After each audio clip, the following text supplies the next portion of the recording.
Many people think that if I don't have a will, my wife will automatically get everything.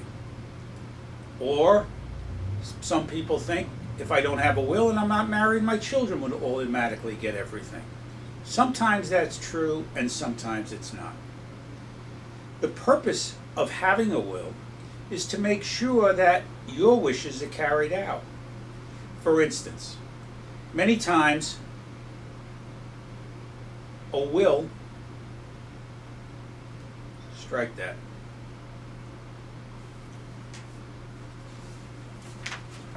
What is a will? Very simply put, a will is a legal document that you sign that states who is to receive your property when you die. There are no particular words, phrases, or clauses that are necessary in a will. The law requires only that a will be signed according to certain formalities. That a will be signed in the presence of two witnesses, and those two witnesses affix their names as witnesses to the document. And then when the document is executed, that the person making the will states to the witnesses, "This is my will, and I'm asking you to sign as witnesses." Many people think that I can just scribble something on a piece of paper, sign it, and have it notarized, and that'll do.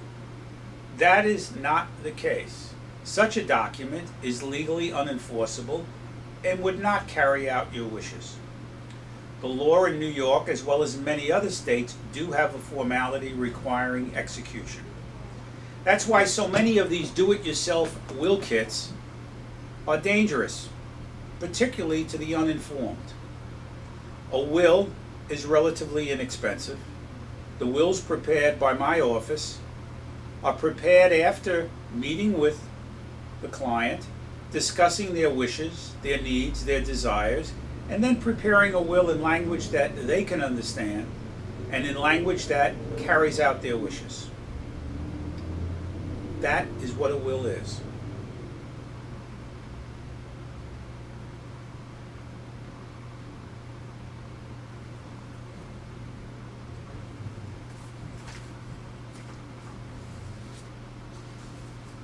What happens if you die and you don't have a will? If you die and you don't have a will, your property will be distributed according to the rules of law. And in New York, as well as other states, there are particular rules of law. Technically, they're called the rules of intestate distribution. In plain English, what that means is if someone dies without a will, their estate will pass on according to pre-prescribed rules, such as if they die and they have a wife and children, the wife will get a portion of the estate and the children will get a portion of the estate. That means all of the children.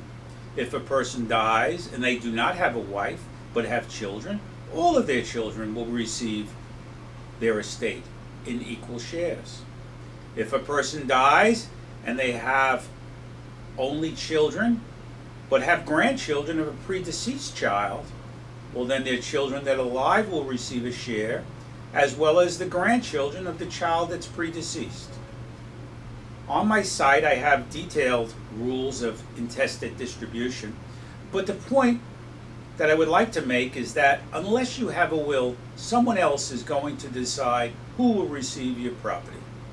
Again, that's why it's very, very important that everybody have a will.